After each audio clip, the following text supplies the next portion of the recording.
Imagine a farm where animals, tired of being oppressed and exploited, gather under the moonlight to hear a wise old boar speak of a dream, a vision, where they live free and equal, unshackled by the tyranny of humans. As the animals listen, a fire ignites in their hearts, a longing for justice and a rebellion that promises to transform their world forever. This is no ordinary tale. It's a powerful allegory about power, corruption, and the fragility of idealism, and it is exactly the kind of story Audio Bookstation exists to tell. George Orwell's Animal Farm opens on Manor Farm, where Mr. Jones, the negligent human owner, stumbles drunkenly to bed, forgetting to secure the henhouses. The animals, restless and alert, convene in the big barn to hear old Major, an imposing boar with a vision. He shares a dream where animals overthrow their human oppressors and build a society based on equality and shared prosperity. Old Major's speech is a wake-up call. He lays bare the brutal reality of their lives, short, miserable, and enslaved to a human who consumes without producing. He explains that the root of their suffering is man, the enemy who steals the fruits of their labor. His rallying cry is rebellion, to reclaim the fruits of their toil and create a new world where all animals are comrades. The animals are inspired, breaking into a rousing anthem called Beasts of England, which becomes their hymn of hope. After Old Major's death, the pigs, recognized as the cleverest animals, especially Snowball and Napoleon, take up the mantle of leadership, developing Old Major's vision into a philosophy they name animalism. They secretly educate the other animals, preparing for the inevitable rebellion. Despite initial skepticism and the complacency of some animals like Molly the vain mare, the movement grows. The rebellion comes sooner than expected, sparked by Mr. Jones's neglect. The animals rise up, driving out the humans and renaming the farm Animal Farm. They destroy symbols of their oppression, whips, harnesses, ribbons, and establish 7 commandments engraved on the barn wall, guiding principles meant to ensure equality and freedom. These commandments emphasize unity against man, prohibition of human habits like wearing clothes or sleeping in beds, and the fundamental idea that all animals are equal. The early days of the rebellion are filled with hope and hard work.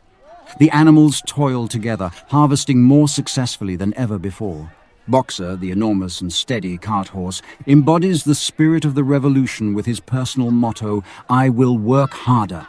Clover, the motherly mare, and Benjamin, the skeptical donkey, stand as figures of quiet strength and realism amid the fervor. The pigs assume leadership roles, directing the work but not participating physically, a natural outcome of their intelligence, they say. Yet cracks begin to show. The pigs claim special privileges, persuading the others that they need better food to maintain their brains. Milk and apples mysteriously disappear, reserved solely for the pigs.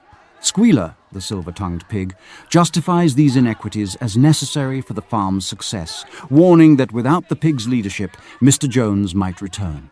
The animals accept these explanations because of their fear and trust. Tensions increase as the rebellion's ideals clash with reality.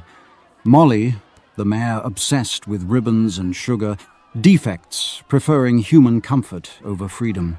The pigs move into the farmhouse, breaking the initial rule that no animal shall live in a house. They begin trading with humans, a forbidden act at the start, rationalized again by Squealer's persuasive speeches.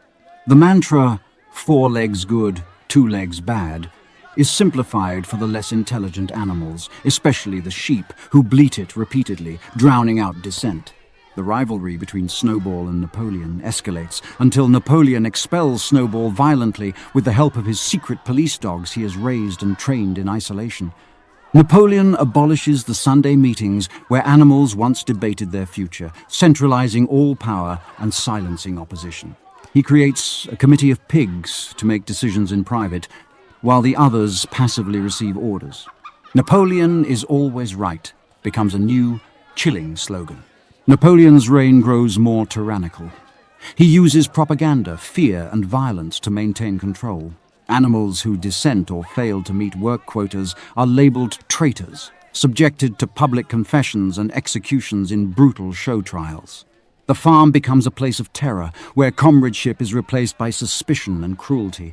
The 7 commandments are subtly altered to justify the pig's actions, while the animal's memories dim and confusion reigns. One of the most heartbreaking betrayals is the fate of Boxer. The loyal horse, whose strength has borne the brunt of the farm's labor, suffers a serious injury.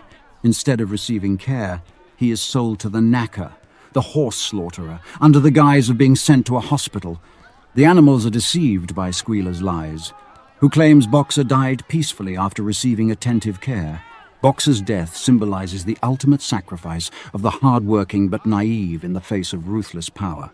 Meanwhile, the farm faces external threats. Mr. Frederick, a neighboring farmer, betrays Napoleon, leading to a violent attack that destroys the windmill, the symbol of the animal's industrious hope.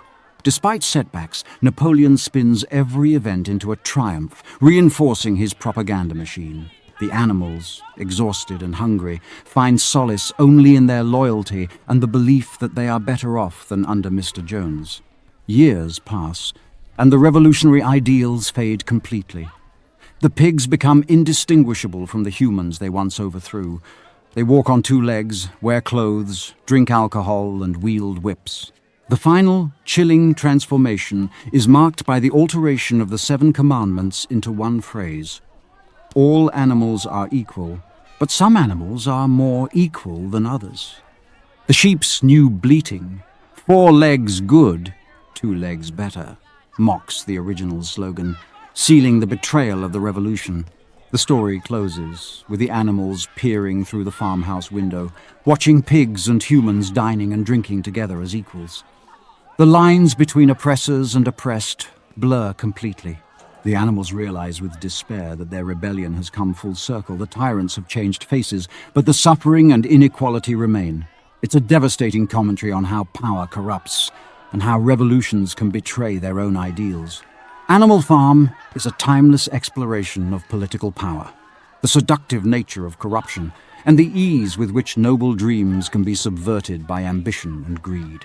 Orwell's vivid characters, steadfast Boxer, cynical Benjamin, manipulative Squealer, and ruthless Napoleon, embody universal truths about society and human nature. The rise and fall of Animal Farm echoes the cycles of history, reminding us that vigilance, critical thought, and courage are essential to preserving freedom and equality. As you reflect on Animal Farm, ask yourself, in a world where power so often corrupts, how can we safeguard the ideals of justice and equality before they are twisted beyond recognition? Share which book you want Audiobook Station to bring to life next, and prepare to step into another world of unforgettable stories and profound lessons.